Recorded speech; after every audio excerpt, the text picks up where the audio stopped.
so happy that all of you could Zoom in tonight. For those of you that don't already know me, my name is Natalie Berg, and I've been a performer with classical kids for about 14 years or so, and a board member for the past 7 years. And now, I'd like to introduce you to my co-host for the evening, Alec Bramblett.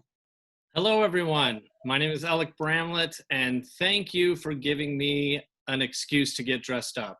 We're so excited to have you with us for this Classical Kids fundraising party and event online. It's my first ever as a co-host, so I thought it was a great excuse to dust off the old tuxedo. Hopefully my video isn't so good that you can see the wrinkles. As I said, my name is Alec Bramblett. I'm one of the actors with Classical Kids.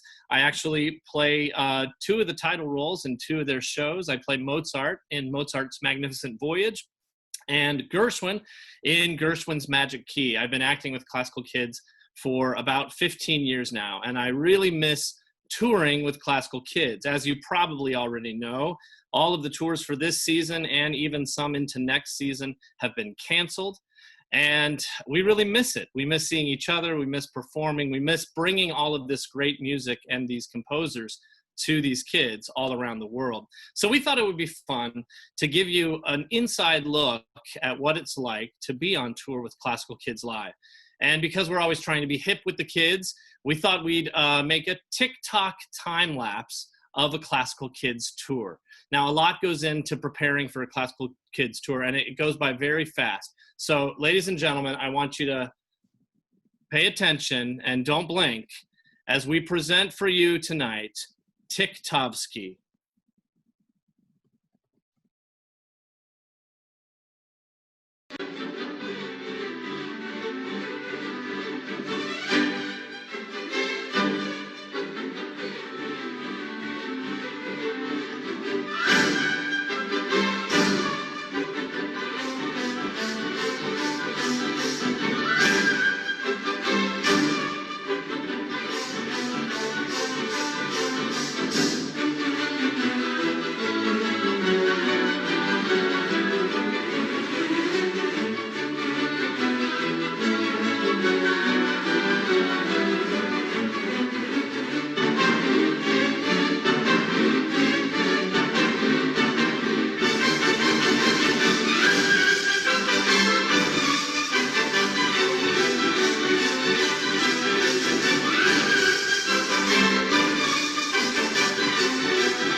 Thank you.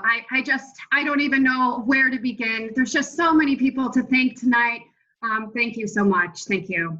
Yes, thank you so much. I'd like to thank my agents, my manager, my parents who are in the audience tonight. I want to thank my smoking hot wife and my adorable kids. And of course, I can't forget to thank our fearless leader, Paul Piment, for his incredible direction and vision. And of course, all the people in TikTok Town. And now, in all seriousness, we'd actually like to thank all of you for joining us tonight for this virtual party.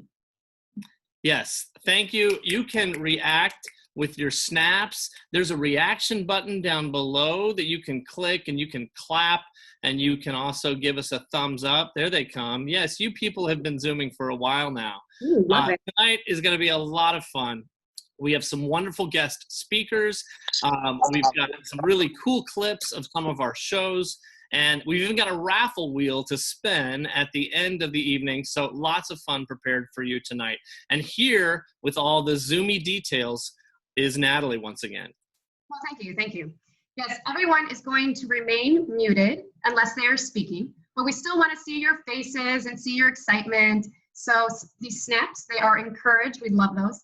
And for the best experience, we also encourage you to put the video in speaker mode. If you don't know how to do that, get out your cursor. And once you put your cursor over anything, up in the upper right corner, you'll see an option that says either speaker view, or if you click on it, then you get a gallery view. And so you can click that again and go back to speaker view. And the speaker view should show the main speaker speaking nice and large for you to see. You could flip back and forth, but speaker view is really the best way to do it for tonight. Then also, if you have any questions or comments, our lovely Sarah Cartwright will be monitoring the chat action. There's Sarah. Hi, Sarah. Hi, everybody. So you can write her anytime, and we'll show you how to find the chat button now. Get out that cursor again. If you go down to the bottom of the screen, you'll see a little chat button with a little dialog box. If you click on that, mine is already open. Then you'll see a Zoom group chat, and you can chat to everyone. If you go all the way down to the bottom, you can private chat too. So you can find Sarah's name there, and you can chat Sarah any questions that you have. If you missed a link, or if you just have a question about the organization in general, you can chat her there. Or you can chat Classical Kids Music Education, whichever one you'd like. Okay. And it should be important to note that if you are going to take a bathroom break, please don't take us with you. It is really easy. If you hover around your screen, you'll see 3 dots. And on those 3 dots, you click and you can stop video. That won't stop the call, and it won't interrupt anybody else's experience. But you taking us with you to the bathroom might. But do please stay with us with your video as much as you can. We love seeing all of your faces and smiles. And of course, you can react with the thumbs up or the claps, and you can say really nice things about Natalie and me in the chat room if you'd like. Natalie, I'd just like to say you look fantastic, for one. And please, right now, get ready to give us those reactions, thumbs up, claps, snaps, and give it up for Paul Piment, the Executive and Artistic Director of Classical Kids Live. Paul. Thank you, Alec. Yes, I'm Paul Piment. I'm proud to head up this wonderful organization, and I'd like to extend to all of you a very warm welcome. Things are crazy in the world right now, to say the least. Our lives have changed, our funds are stretched, and our time is valuable. So I'm more grateful than ever that you've taken a moment this evening to show your support for classical kids in our time of need. For those of you new to Classical Kids, let me briefly tell you where we've been. Over the course of the past 2 decades, Classical Kids Live has been the leading provider of school and family concert programming for major symphony orchestras throughout North America and abroad. Our organization has collaborated with hundreds of distinguished orchestras around the world, most of them repeatedly, and we've been presented over 1,000 performances and introduced over 2 million children and their parents to the extraordinary lives and musical masterpieces of the great classical composers. So, how exactly do we make that introduction? Well, we create theatrical plays about the worlds of Beethoven, Mozart, Tchaikovsky, Vivaldi, and Gershwin, and we underscore those stories with the composer's most famous musical works. Then we take to the road and we present these plays live on stage with our professional actors in collaboration with major symphony orchestras globally. And there you have it, Classical Kids Live, the best way to unlock the mind and heart of a child to the wonders of musical masterpieces. Thank you, New York Daily News.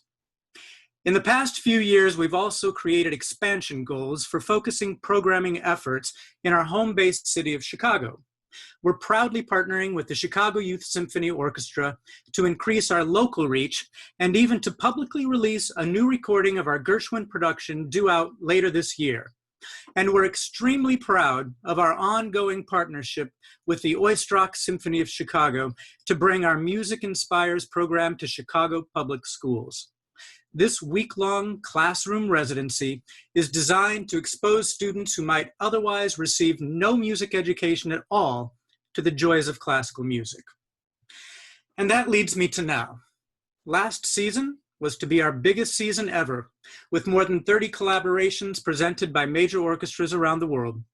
Then the COVID crisis hit, and we suffered casualties of 14 canceled cities last season alone, and another 6 so far next season. Unfortunately, we know we'll receive many more cancellations, and we're unsure if we'll even be able to perform at all during the 2021 season. Production revenue amounts to about 2/3 of our annual revenue, with contributed revenue making up the other 1/3. And as you can imagine, contributed revenue, including our contributions this evening, will be our lifeline in getting through this crisis as we develop new ways to offer music programming while we await symphonies to begin presenting concerts again. Your support this evening will help us tremendously to keep staff on payroll while we plan programming for the immediate future with COVID-19, whether that means virtually or with smaller ensembles and audiences. And while we put the finishing touches on our brand new Gershwin CD recording, already in progress with the CYSO prior to COVID and scheduled for a United States and Canada release later this fall. Classical Kids recognizes its ability to make a meaningful difference in this world. And we are excited that orchestras are already lining up to present our programming in the future once this crisis is over. We're going to make sure Classical Kids is alive and well for that day. Until then, we have faith that with the support and love from those who believe in us, we will make it through these challenging times. And we will see that day when we are able to take the stage again and continue to change lives for the better. And with that, I'd like to introduce our wonderful board chair, my good and faithful friend who has been by my side for over a dozen years now, Alan Salzenstein. Thank you, Paul.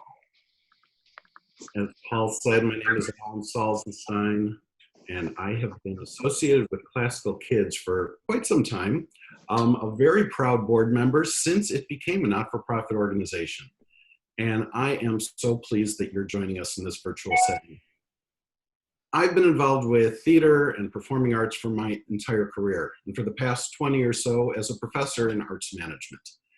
So I believe I know, like you, about the fundamental value of music and theater, and specifically the impact that the arts have on children of all ages. And as we are all too aware during these uncertain and turbulent times, music is needed more than ever. We rely on music to entertain, to express our feelings, to distract, to energize, and to lift our spirits. Visit any social media platform and we see countless performances of music of all types, especially symphony orchestras and classical music. And in these unsettled times, we crave for our souls to be nurtured, and music is our go-to. We know of the abundance of studies that prove the value of classical music with children. I was a lucky kid. Classical music was always playing in my home. I was exposed to the symphony and to the classics, but most kids aren't as lucky. Classical Kids provides this exposure, this knowledge, these potentially life-changing experiences for kids around the world. I vividly remember the moment when I was hooked by Classical Kids at a concert of Beethoven Lives Upstairs in Milwaukee. And it wasn't the amazing actors, the polished symphony orchestra, the seamless and brilliant way that music and message were interlaced and interconnected. My moment of awe was witnessing the expressions on the faces of the hundreds of kids. The performance was transformative for them and for me. So we need your help to continue improving the lives of children. We've hit a bump in the road, but we can get over it with your support. While we hope you enjoyed this party, we also ask for you to dig into your pockets, your purses, wallets, mattresses, and commit to any amount of money to donate to Classical Kids. Here are the easy ways to give, as you see on your screen. You can pledge directly through the chat box. You can do it privately. You can just click on the Classical Kids side for private, or you can do it publicly. We will accept any pledge that we see in the chat. Or you can go directly to the website, as you see there, classicalkidsnfp.org/donate. We're going to keep that up for a second so you get all of the information. So with your help, we can reach our goal tonight of $5,000. I know that you're here because you value what we do. You value the importance of music, especially during these current times. You value the impact of music on children, and we value your support in whatever ways, whatever amounts you're capable of giving. We look forward to having you as our partner, moving past this moment in time to a much better future. So thank you again for being here. Thank you for your support. And now I will hand it back to Natalie.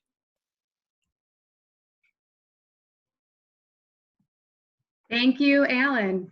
And yes, please chat those pledges all night long, or should I say all hour long. But before you do, we really ought to honor one of the greatest composers in the world, Ludwig van Beethoven, because this year would have been his 250th birthday.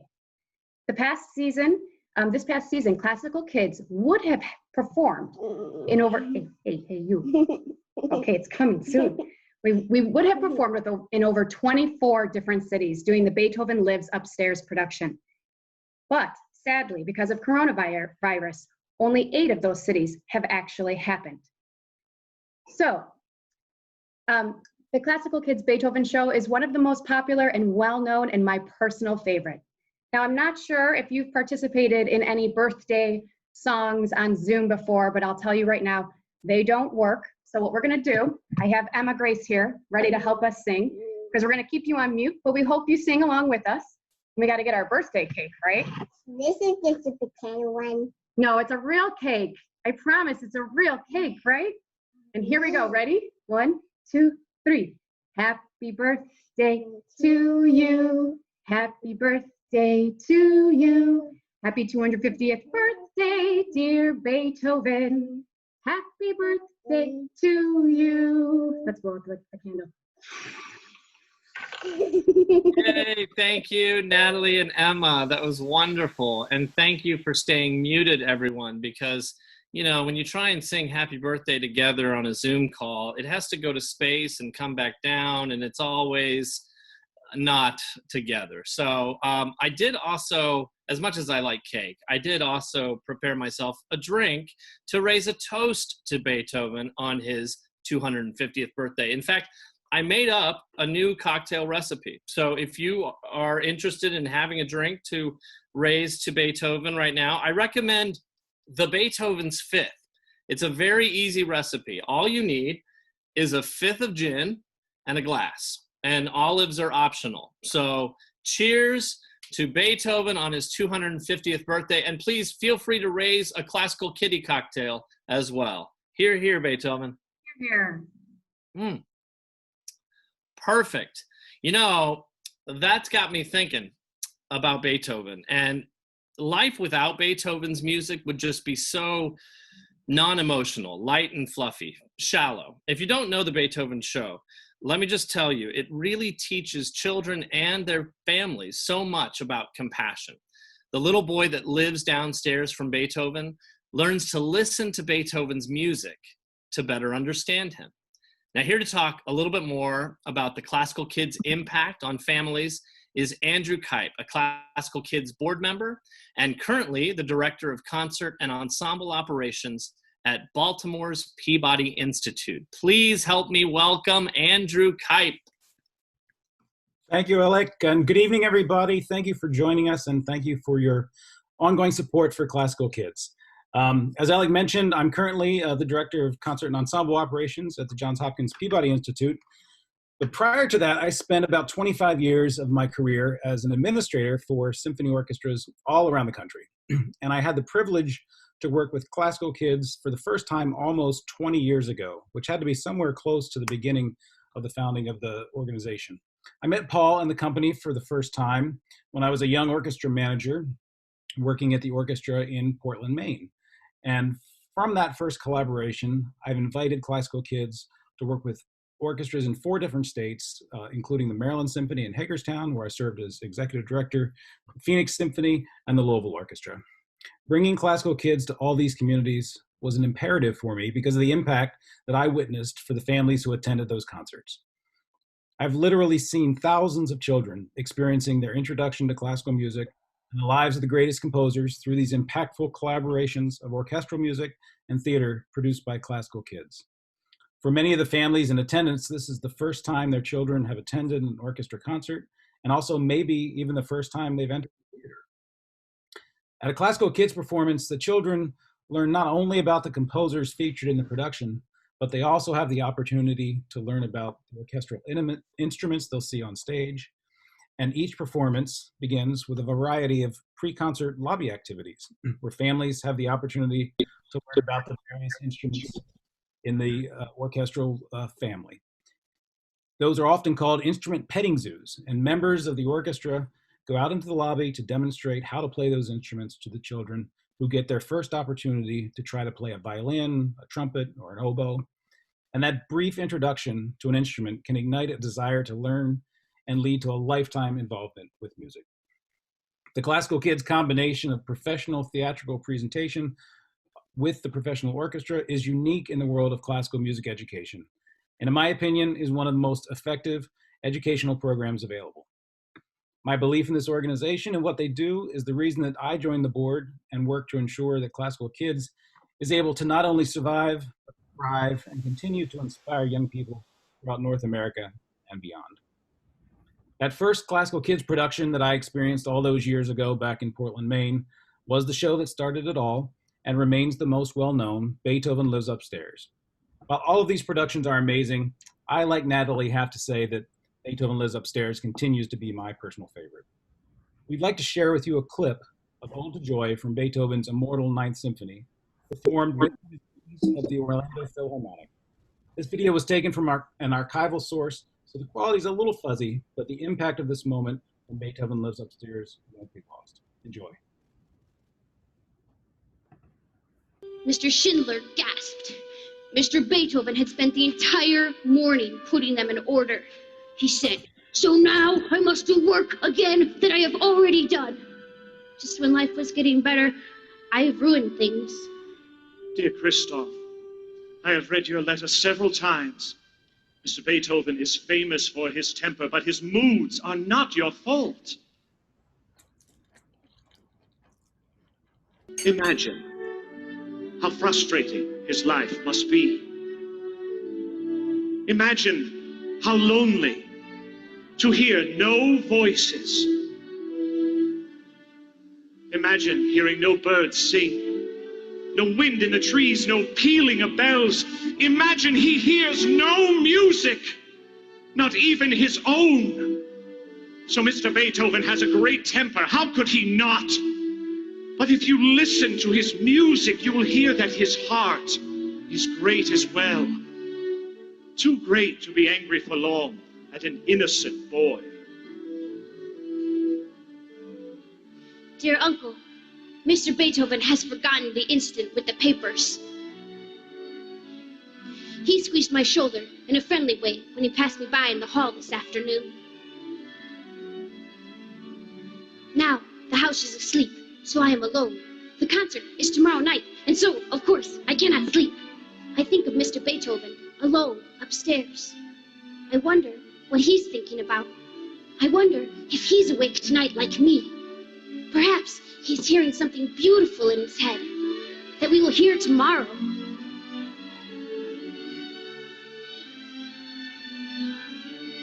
I wonder what it sounds like.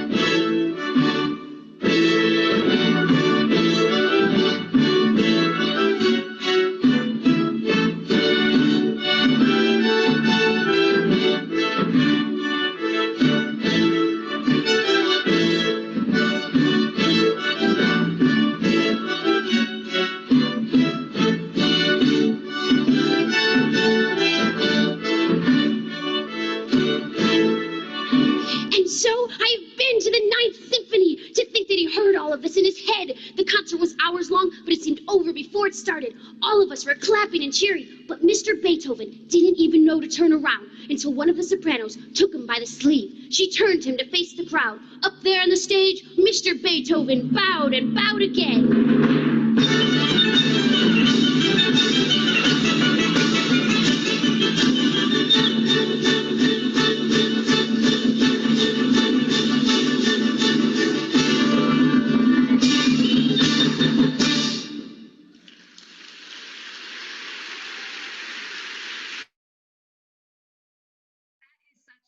incredible, awesome, beautiful moment to be a part of on stage.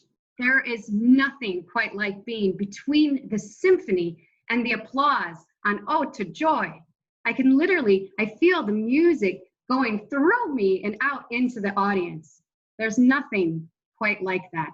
And I gotta say, watching those donations come through while that was playing was really beautiful and very touching for me as well.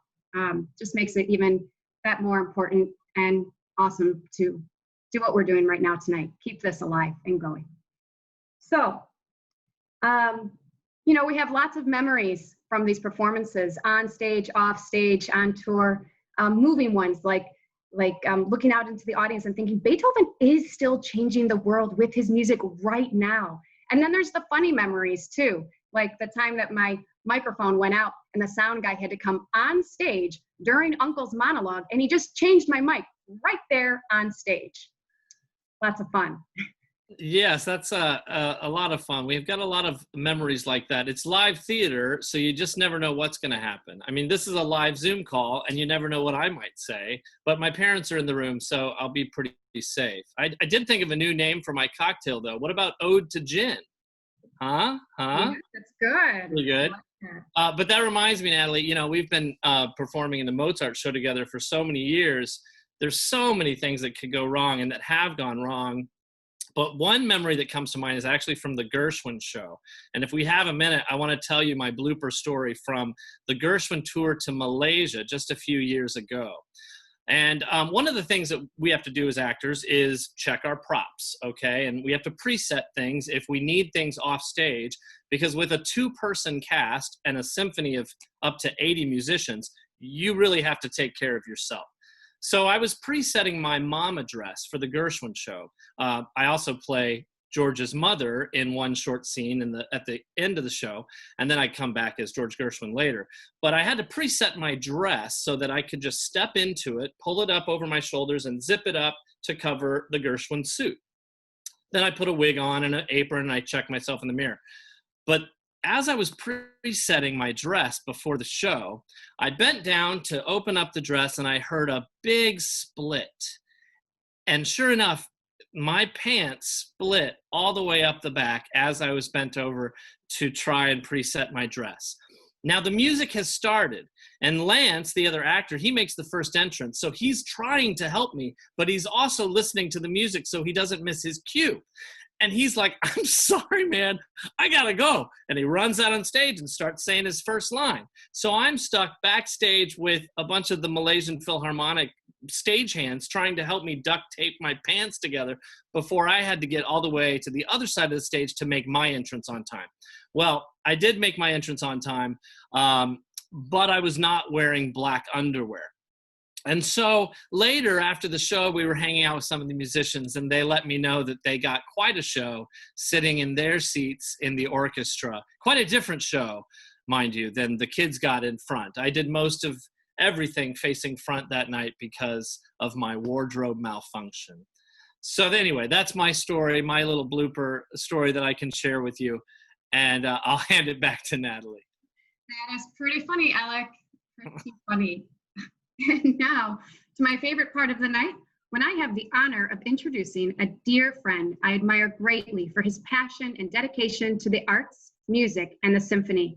We first began working with Don Reinhold back in 2007 when he was the executive director of the Fresno Philharmonic, and we were incredibly grateful to follow him when he moved to his current position as the executive director of the Wichita Symphony.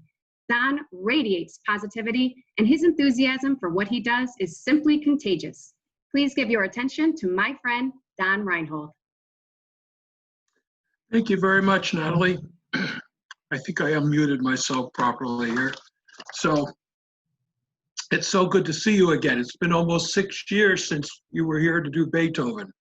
And we were one of the fortunate ones this past season because we had classical kids in Wichita back in last week of January, and it seems like a century ago. It's like so far along, and it's just hard to believe that we're here where we are. And we were also looking at doing the Gershwin show in January coming up in 2021, but as soon as the pandemic hit, I thought to myself, Gershwin's not going to work. So we immediately decided we would change to Vivaldi.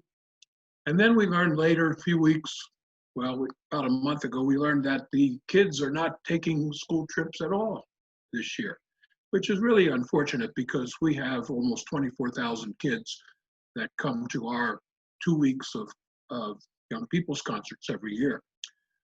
But nonetheless, my staff is hard at work to explore the possibilities of videotaping, and we haven't ruled it out yet. And we're going to switch to Vivaldi because we can socially distance that small ensemble on stage. Anyhow, I just want to say my first attention or awareness of classical kids must have come around 2004, 2005, even before I got to Fresno. And I started to get these flyers in the mail about this show called Beethoven Lives Upstairs. Now I had heard of the book, but I was wondering how did this all work? And so when I finally got to Fresno, I decided it was time to do something different than that tired old cycle of Peter and the Wolf and Carnival of the Animals. And I thought to myself, if I have to listen to Carnival one more time with those tired old out-of-date lyrics by Ogden Nash, I'm going to need a new career path. So I called Paul up and I said, what's the deal here? Tell me about this show that you do. And it took him 2 minutes to convince me. And so in 2007, the first time they came and they did the Beethoven Lives Upstairs. I forget if we did 5 or 6 shows that year, but I listened to every one of them. And I was simply amazed at the professionalism, the quality, the choreographic precision, right down to the little hand gestures. Every bit of, I was watching to see what changed from show to show, and I couldn't find anything. And it was just remarkable. But most important of all, what really struck me was the music, the integrity to the music. And here it all was laid out in front of us. All those great Beethoven hits that impacted me as a 10-year-old. And hearing that music as a 10-year-old eons ago, growing up in New Jersey, literally changed my life course. It changed my career. Well, I guess what I should say is I chose my career at that point once I discovered Beethoven. And so here I am many years later. And when I watch those kids come out of the hall, it really is amazing to see the faces of the kids, the teachers, and to visualize in Wichita where we do 2,000 kids in the first show. And then we have volunteers get those 2,000 kids in, and then another 2,000 kids in for the second show 20 minutes later. It's really quite amazing. And over the course of 3 days, we have about 150 buses coming from throughout the region. And it's just simply extraordinary. So in the years that I've been working with classical kids, I did 5 years in Fresno. We did the full cycle. We're doing Beethoven the last year, just as I was starting to leave. Got to Wichita and I said, we got to do it again here.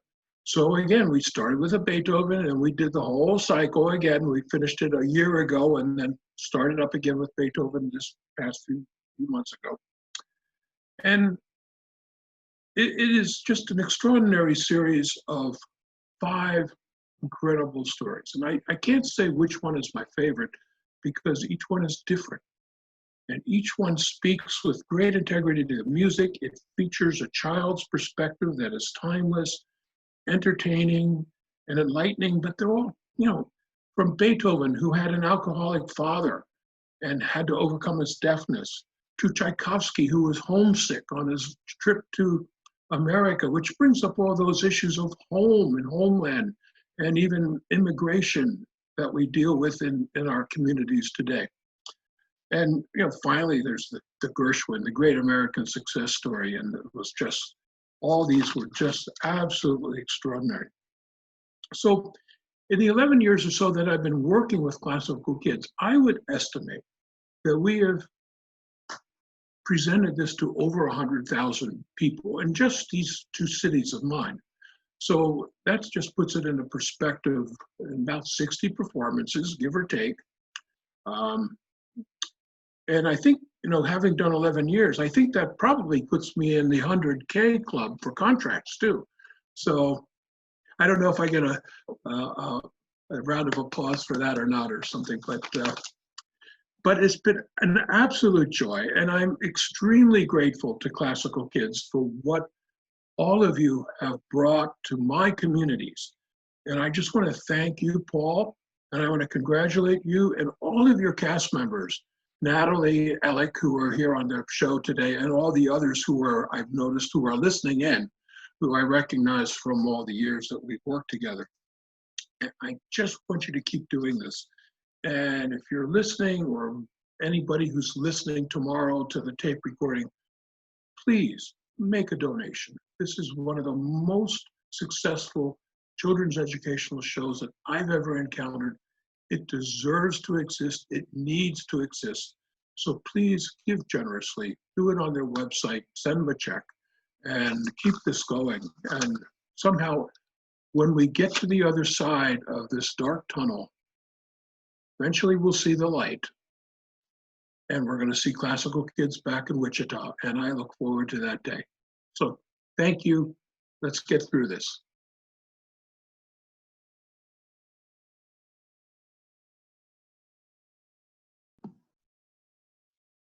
Thank you so much. You see what I mean about Don? I mean, come on, right? Wasn't that beautiful? Thank you, Don. I'm going to roll this on over to Kara, who's going to tell us a little bit more about a program we have called Music Inspires. Thanks, Natalie. And as Don said, Classical Kids has reached thousands and thousands of kids and families all over the globe. About 7 or 8 years ago, Classical Kids realized that we wanted to have the same impact upon the students here in the Chicago Public Schools. These kids don't have the capacity to go and see these professional performances through the major orchestras in our city. So through your giving and through corporate sponsorships, we're able to go into at least one school every year to do this program called Music Inspires. Thanks to Lyndon Huebner, who I see here on the call, she was able to create a partnership with Paul and the Oistrakh Symphony of Chicago to go into the public schools for this week-long residency. I've had the privilege since 2015 to be one of the teaching artists, and honestly, it's my favorite week of the year. We start on Monday, where we go into their auditorium, and here they meet our actors and actresses as people. They meet a quartet from the Oistrakh Symphony as people. They hear teasers, they see sort of a little movie preview equivalent to get to know who these composers are. And they get to ask some questions about how did you start acting? How did you turn this into a career? Then I get to go into the classrooms individually. So I usually see anywhere from 6 to 12 classrooms working with small groups of kids to delve into the lives of the past several years. We've done Mozart. We talked about his journeys. So we tap into the creative potential that Mozart had as a 7, 8, and 9-year-old. And you should see these kids just light up at this thought of him performing in front of kings and queens, someone their age that was able to do all this. We'd like to throw in games. So I have at the end of the classroom, we do this Name the Prodigy game. So in 2016, some of the child prodigies that we had out there were Taylor Swift and LeBron James and Mozart. And I would list up questions of, for example, who moved 10 times before he was even 11 years old, he or she, and up would pop, they would guess, and up would pop LeBron James and Mozart. They both had moved all of those times. Who wrote their first vocal song by the age of 12? Well, it was Taylor Swift and Mozart. And these kids all of a sudden see Mozart as this person that they can relate to. We also do Vivaldi. We bring to them Venice, Vivaldi, and violins. They get to see one of the main props, the Stradivarius violin. They understand where it came from, a little bit myth of the dragon's blood that maybe gives it special quality. And then also we delve into this world of Venice, this beautiful city where you float down the streets instead of walking down them. And they think about what music sounds like. You know, Venice shaped Vivaldi's world, and they think about, well, what's our soundscape here in Chicago? And they brainstorm what that would sound like. And lastly, we have Beethoven. We just started that over the past 2 years. And as Alec said, it's really about compassion and empathy. So they learn who he is. They delve into his life as he's the belle of the ball in Vienna. And as we get to watch a duel between he and Steibelt. It's sort of this American Idol moment where they get to vote for who they think was the better improviser. But then they also go through the journey that Beethoven faces on losing his hearing. You know, we talk about the leeches and all the remedies he was trying in order to overcome this. But then they realize that it's his creativity. You know, the ear trumpets didn't work, the metronome helped. And we culminate in this final session, leveraging a scene that he lays out in his conversation books, where one student is Beethoven, one is a waiter, and one is his friend, and they have to navigate this world walking in Beethoven's shoes. And then the most exciting part is the final Friday performance, where the orchestra comes to these students' school. The actors are there in full costume, and they see the full live production in their school. And you should see their faces when they hear the live orchestra. I mean, these are kids that would not have been able to see this otherwise. So I'd love to turn this over in just a second to let you see their faces for yourself. But I wanted to end just with a little quip, actually an excerpt from a letter of one of the principals whose school we got to go to that really exemplifies the impact that Classical Kids is having through its Music Inspires Week. This principal writes, "Thank you for bringing Music Inspires Week to Armstrong School. Armstrong is a very diverse school with 67 different countries represented and 47 languages spoken. It is truly a melting pot. The majority of our students will never have an opportunity like the one provided by Classical Kids. I am passionate about music education and try to share my passion with my students and give them every musical opportunity possible. Children need to be exposed to all forms of music, from Vivaldi to One Direction. Music Inspires Week has been one of the most educational programs I've seen in my 33 years of teaching. The introductory concert piqued the interest of the students and left them wondering, what's next? The teaching artist who taught each individual class gave the students more information that pertained to the beginning years of Vivaldi, which again piqued the interest of the students. Finally, the performance was outstanding. This performance was the most professional and entertaining program that the Armstrong students have witnessed. Vivaldi's Ring of Mystery captured the attention of all and held their attention for over 50 minutes. For young students, this is a large task. So I have had the privilege of bringing this to over 1,500 kids in the past 5 years, and we look forward to sharing this in the future with even more.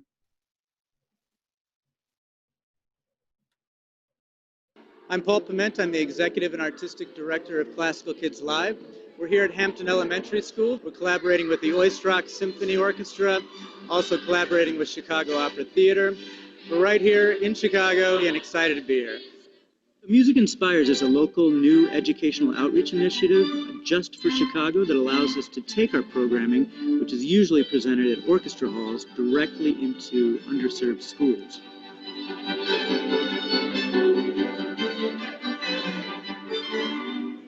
Classical Kids was started out of Canada by a lady named Susan Hammond, who wrote a series of audio story CDs that include the show you're seeing, Mozart's Magnificent Voyage, as well as Beethoven Lives Upstairs, Tchaikovsky Discovers America, and Vivaldi's Ring of Mystery. Now, Classical Kids Live adapts those audio stories for the stage to be presented as live concerts for both family and student audiences.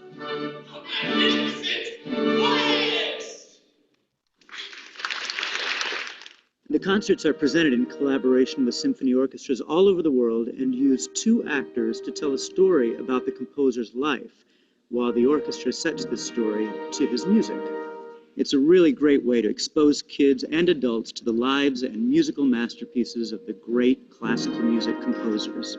I am Mina Zekri. I'm the conductor of the Oistrakh Symphony and music director. This has been a very successful collaboration, I think, and it was on a very high artistic level. And I think the kids were very excited. It was almost a full hour. You could hear a drop of a pin. It was so quiet. They were very engaged. Studies prove a powerful connection between arts experiences and student achievement.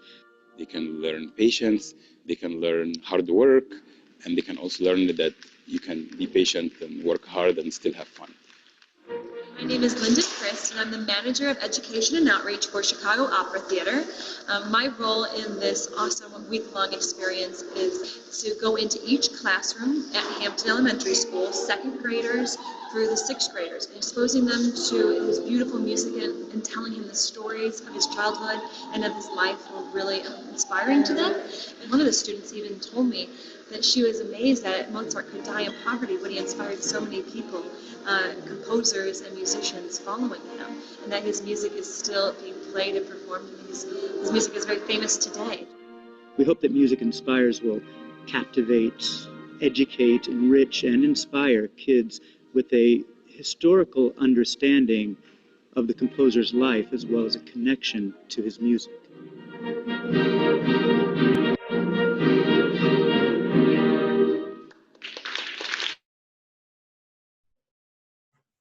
That video. But you know what? Who I love even more is Sue Hammond, who's actually with us tonight. Sue, can you unmute yourself? I think you have the ability to unmute yourself if you go in that lower left corner. Do you want to say hi? Yes, I just did. Can you see me, hear me? You can. Hi, it's so great to see all of you, and Paul and all of you. Thank you so much for what you've done for Classical Kids. It's been a lot of years now that we've been doing this together. You might enjoy this little story. They recently came out and did Vivaldi at Santa Rosa, and my granddaughter was sitting beside me. She's 5, and from not knowing what this was going to be all about, she turned to the elderly lady beside her and said, "You know what? My grandmother made this, and she knew Vivaldi really well. They were good friends." So it does, kids make alive what's happening on stage. They live the experience, and thank you for putting it on stage, because it's lived for a long years, 30 years now as CDs, and it carries on because of all the work you do. Yeah.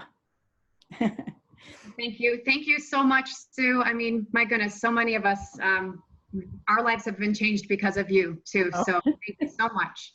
Yes. I'll never forget you telling the story about how you actually came up with the idea to create Classical Kids too. And now as a mom, finally, of my own little ones, I can relate to your story. I don't know if you want to share just a tidbit of that or not.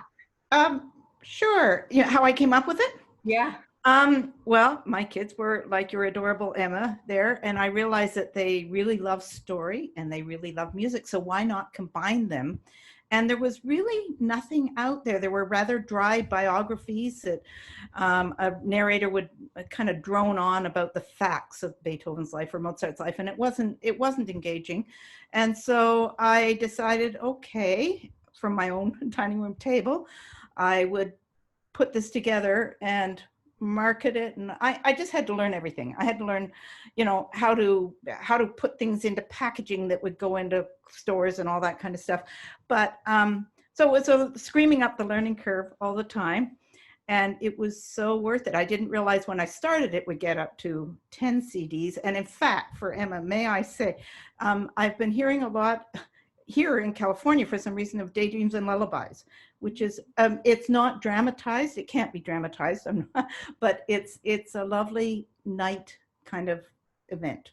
So that's how I came up with it. And rather like your team that seemed very close in Chicago, I had a very close team in Toronto with Doug Cowling and Barbara, with the writers and the actors that would come in and do the voiceovers, and the orchestras, many from the Toronto Symphony Orchestra, and they would beg to come back each year and do the next one because they were hearing the music differently. And I remember in studio at Manta, just before they were about to play the Fifth of Beethoven, I said briefly, because you don't want to spend your time talking at Manta, because you're paying a lot for these orchestra members, you'd say, I would say, I know you've played this a million times before, but this time it's different. There's a young boy that's going to be saying, Dear uncle, something terrible has happened. A madman has moved into my house.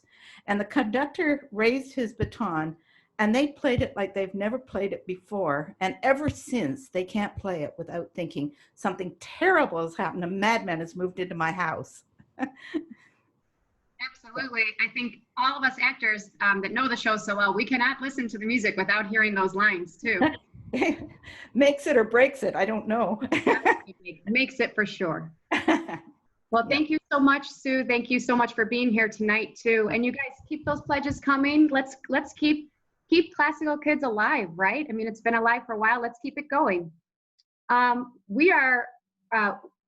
think we have a total so far. And we're hopeful that this event tonight could bring in about $5,000. And right now, we are totaling up pledges for just a little over half of our goal already.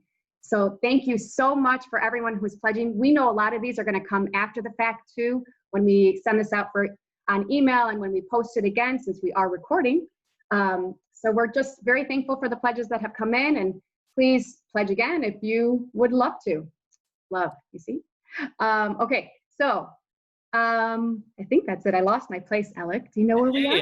Yeah, I think you're trying to throw it to me, right? Yeah, I think it's time for some fun. Our Wizard of Oz that's behind the scenes and behind the Classical Kids logo is Holly, and she is ready, standing by, making everything work, first of all. So thank you, Holly. But she's got a wheel of fortune, a wheel of names, if you will, that we're going to spin. If you registered for this event, you're on the wheel. So let's spin that wheel and give someone a prize. Holly, whenever you're ready. Wheel of Names. What's it gonna be? Oh no, it's that Avery. Oh, Sarah. Oh, Sarah is here. Yay, Sarah. And Sarah, what do you win? You win all 4 CDs, Beethoven Lives Upstairs, Mozart's Magnificent Voyage, Vivaldi's Ring of Mystery, and Tchaikovsky Discovers America, plus an adult I Have a Classical Kid t-shirt, and a child's I Am a Classical Kid t-shirt, and a Classical Kids mug. So there you go. Awesome. Congratulations, Sarah. Thank you. Yay. Are we going to spin it again, Alec? I think we're going to spin it again, right? We're giving away 2 merchandise bundles. So if you were listening, you heard all of those wonderful prizes. You could win right now, all right? So, Holly, let's spin the wheel again. Oh, it's so exciting. It's so exciting. I love the sound effects, too. Oh. Is it Roger? Yes. Hey, Roger. That's awesome. Congratulations, Roger. Tchaikovsky thanks you. Yay. Thank you. Thank you. Thank you for being here. All right, Natalie, are we off to the races on the 3rd bundle or no? You got some stuff to say. No. Before we do the 3rd one, we're going to do something else. So you're going to have one last time to pledge during this party and we're going to entertain you while you think about what total you might want to put or add on or anything like that. So we're going to play an exciting clip from the newest production in our series, Gershwin's Magic Key. Feel free to chat and ask any questions too while we watch this clip together. You can just write, I pledge 100, 200. Well, you guys already got that. And don't leave just yet, because when we come back, we'll have a total amount pledged and we'll do our final raffle giveaway. So without further ado, here is American in Paris. Enjoy. About a week passed, and I stood at that corner in Tin Pan Alley pushing papers every day, all day, and all the while hoping I'd see Mr. Gershwin again. I was just about to head home for the day when... Size 5 or 6? Mr. G, you came! Hiya, kid. Are you a size 5 or 6? Huh? Oh, well, I remembered your shoes were pretty beat up, so I bought you a new pair. Only trouble is I didn't know exactly what size to get, so I guessed. Size 6? Oh, shucks, Mr. G. You didn't have to go and do that. Okay. But size 6 is perfect. Thanks a million, really. Say, these are nice. I'd have to sell 150 newspapers to buy a pair of shoes like this. Is that right? Say, you like numbers, kid? I suppose so. My brother Ira, he's a numbers guy. And me too, I suppose. since I'm always counting out music in my head. Numbers. They make the heart of the city beat. Have you ever just stood and listened to the automobiles clinking and clanking, buzzing and banging? Honk, honk, honking? The chatter of 10,000 voices in the street? Look around you, kid. This is the American chorus. Nervous, hurried, syncopated, up and up and up. You put all this in your music, Mr. G? That's right. The big dreamers with the big bucks built this city. They wrote the first chart, so to speak. Well, what good is a chart without musicians? Everyday city folk are the musicians, and every man gets his own solo. Now New York just seems to play itself. A little something for everyone. One big jam session. And there's more fun to be had too, kid, even for us regular guys. You ready to go? Where are we headed? Coney Island, of course. Too far away. Can't you unlock your imagination? Can I? Taxi! Get in, Mr. G. We're going to Coney Island.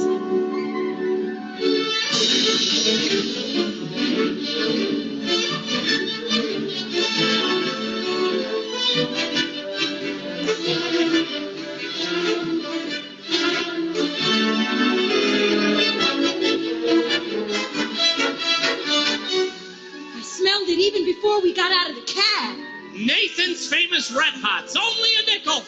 Wait, what are those? Oh, knishes. Potato cakes with onion, fried petite fat. Can I try one? Your first knishes will come from Mama Gershwin. Try the dogs. 2 Coney dogs, please. Right up. Thank you. Mmm. Take a look at the beach. Jimmy, look at all those people. Packed like sardines. And the boardwalk, too. Oh, they don't look bored to me. Look over there. Oh, whoa! It's the latest and greatest roller coaster. Out with the old and in with the new. It was huge. I read about it in the papers. Luna's Mile Sky Chaser dropped 80 feet and surrounded 3 sides of the park. So you think you can handle the chaser? Don't you know me by now? If I can handle the top of the Empire State Building, I can handle her. Ready? Set.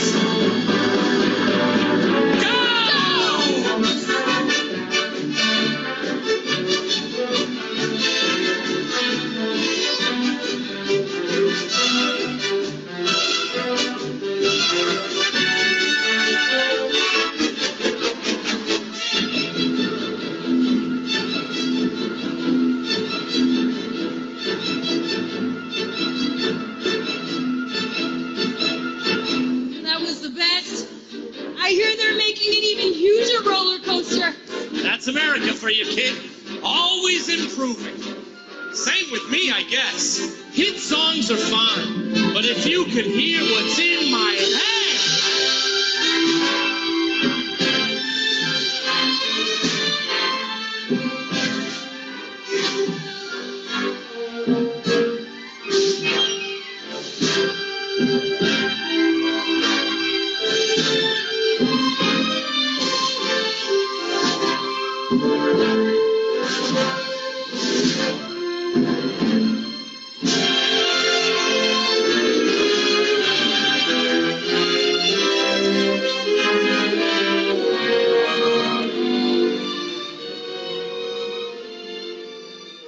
Jeez, I love the orchestra. Who says classical music can't be fun? Ugh, classical music is for snooty old rich people. Oh, you think so? The music I'd write, You'd write? my music would have Yes. soul. Something those fancy pants don't know nothing about. I'm talking about real life. Tell me about real life, kid.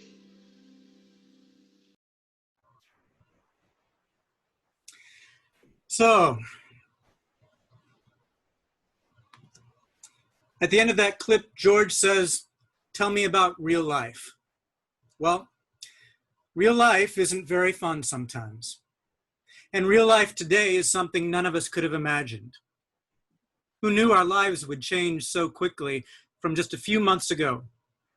Who knew that the whole world would go through a quarantined lockdown? That we'd be wearing masks wherever we went? That so many people around the globe would become sick and that many wouldn't survive? It's hard to believe, but it's true. It happened and it's still happening, but we choose to move forward. We must move forward. We try to adapt and we survive. And that's why we're here this evening.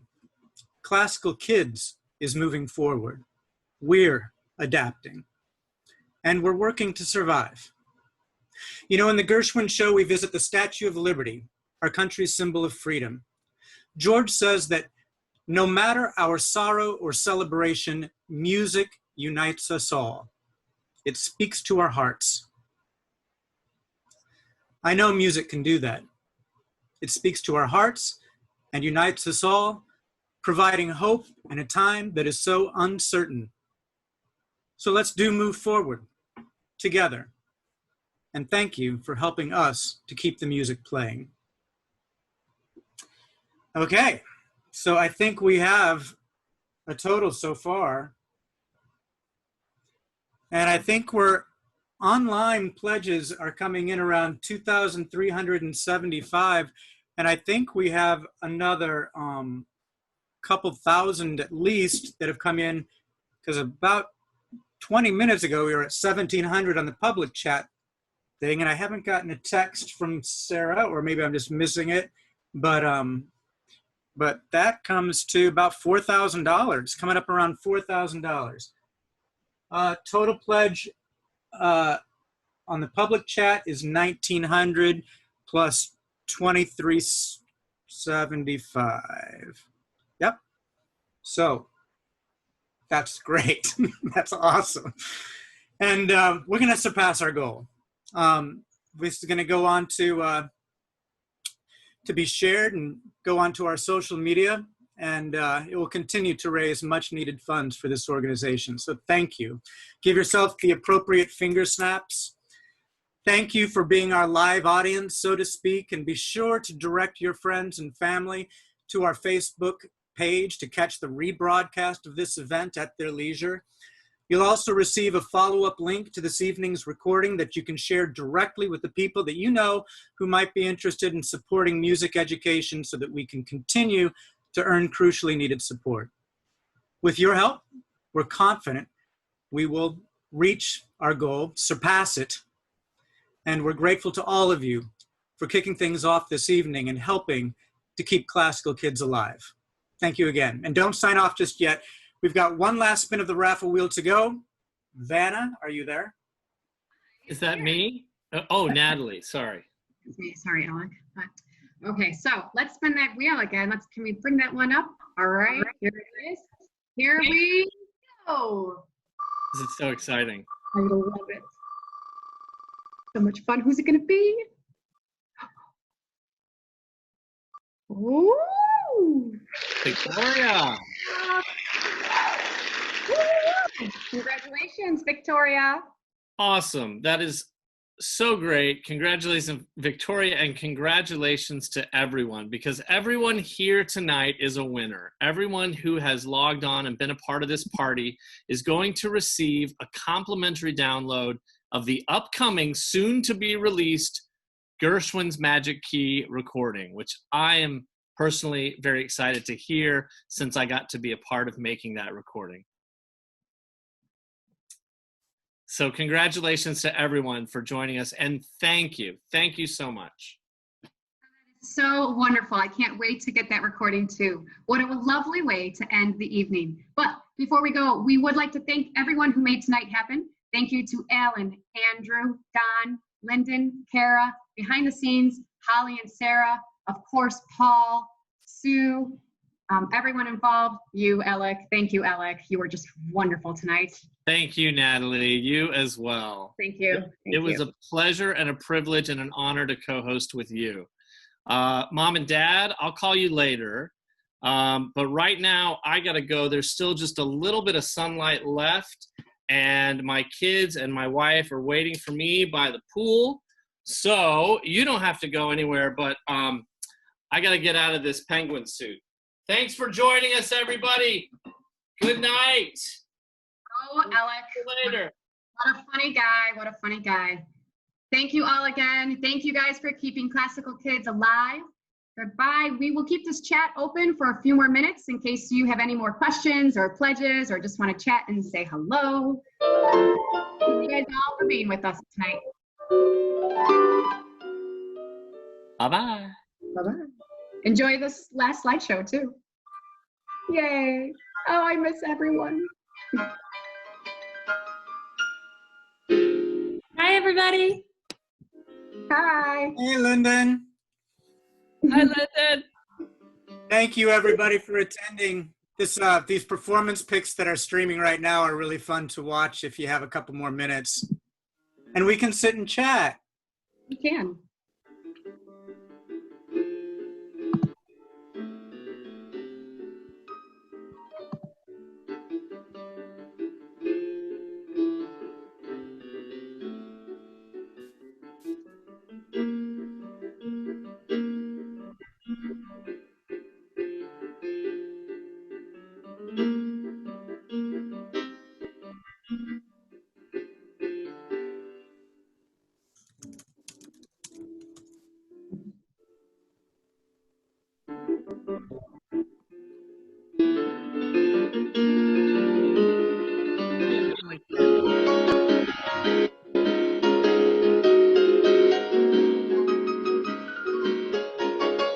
Natalie, did you see that picture of when you told me you were pregnant with Emma?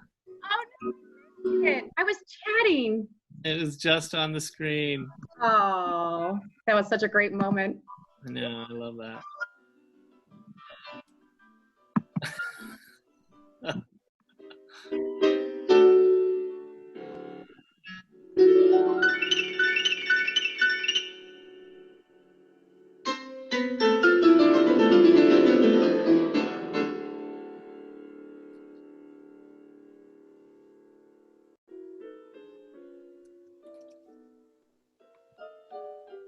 Oh, that was baby Emma.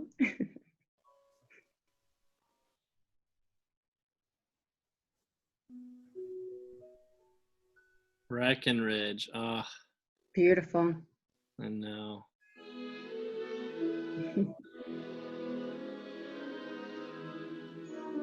Hey, Will. Looking so handsome.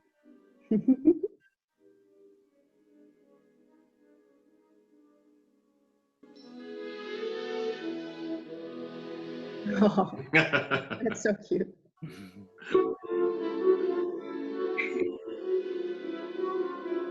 I have the same shirt on right now. Oh my God. Oh, yay. Oh, there's Malaysia.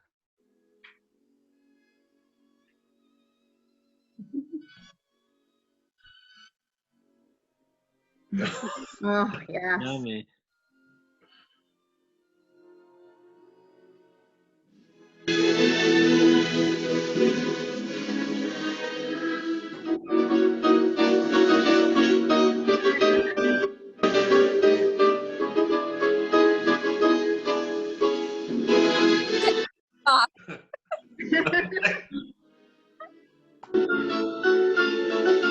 We never have any fun.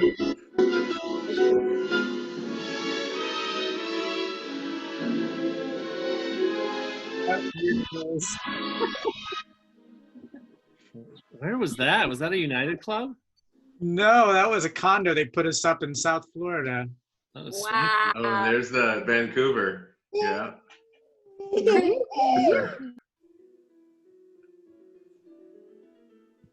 Yeah, well. It's doing the recording.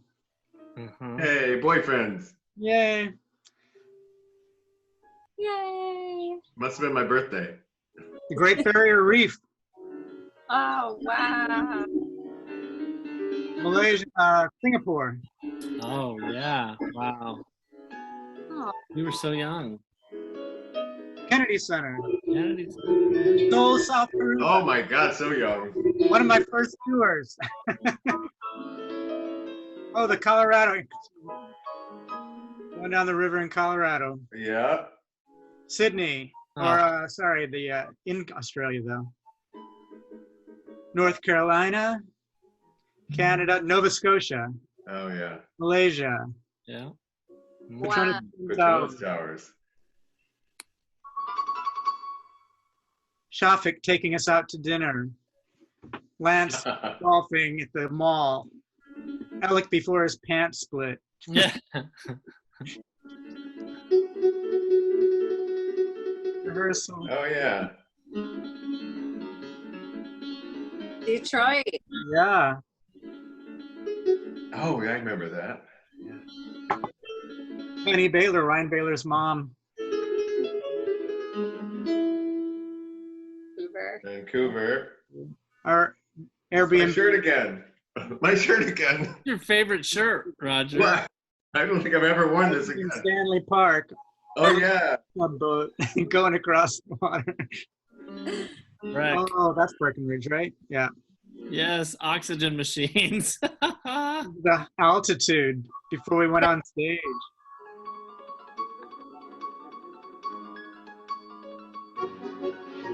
Cleveland Orchestra and Joella.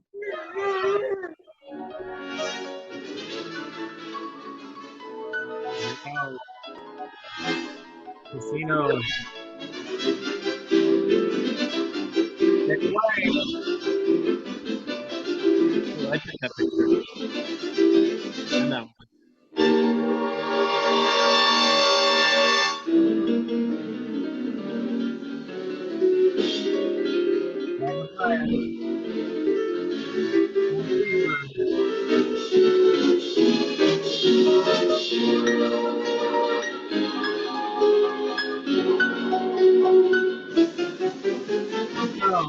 Henry Nixon. Oh, yeah. Yay.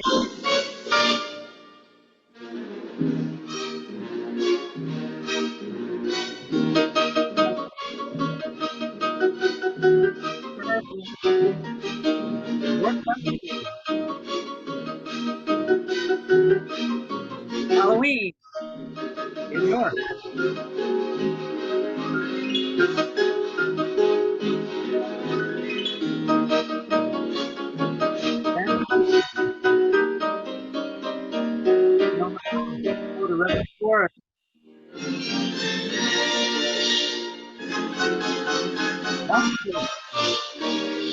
Guy that's big stop in Canada. Yeah, it's like, who is that?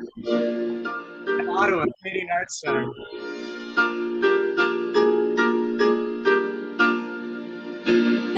Oh, that's a great one. Yeah. Brilliant. Nice.